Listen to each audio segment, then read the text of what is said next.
साथियों, मेरा अभिवादन स्वीकार कीजिए। दरअसल अभी एक फ़िल्म आई है आदि पुरुष, आपने हो सकता है देखा हो। उसमें हमारी सनातन संस्कृति पर कितना आघात किया है। आप ये समझ लीजिए कि चलो फ़िल्म किसी ने बना दिया, किसी अनपढ़ गंवार ने उसका लेख लिख दिया, उसके संवाद लिख दिए, लेकिन हमारी जो व्यवस्था है उसके अंतर्गत फ़िल्म प्रमाणन बोर्ड होता है, जो फ़िल्म को लोगों के बीच जाने के पहले देखती है और उसका एक सर्टिफिकेट देती है। क्या वहाँ काबिल लोगों का अभाव हो चुका है? नाकाबिल लोग वहाँ बैठे हुए हैं। आप सोचिएगा उसमें किस तरीके से संवाद लिखे गए हैं, घटिया तरीके के, दोयम दर्जे के संवाद लिखे गए हैं।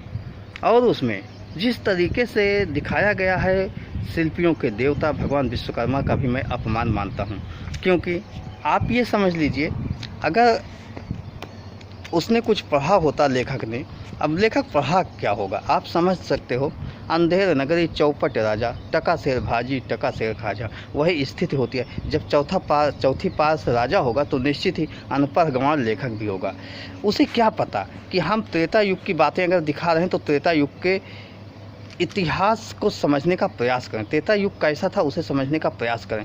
त्रेता युग में मैं एक स्कंद पुराण से लेता हूँ, मैं स्कंद पुराण से ही जाता हूँ। कृतेतु मानसा सृष्टि रचयितयाम दृष्टि साधनम द्वापरे मंत्रा सृष्टि कलौतो कर साधनम। इसका मतलब हुआ सतयुग में मन की कल्पना के द्वारा, त्रेता युग में सृष्टि के साधन के द्वारा, द्वापर में मंत्रों के द्वारा रचनाएं होती थी और कलयुग में यही रचनाएं हस्त कौशल के द्वारा होंगी। स्पष्ट रूप से लिखा गया है। तो हमारी ये सांस्कृतिक विरासत सनातन व्यवस्था पर आघात हुआ कि नहीं हुआ? लेखक ने आघात किया, ठीक है, लेकिन फिल्म प्रमाणन बोर्ड कहाँ गया था? क्या वहाँ भी अनपढ़ गंवार लोग बैठे हुए हैं? फिल्म को कैसे पास कर दिया? क्या हिंदुओं की भावनाएं आहत होंगी, इसका ध्यान नहीं रहा उन्हें?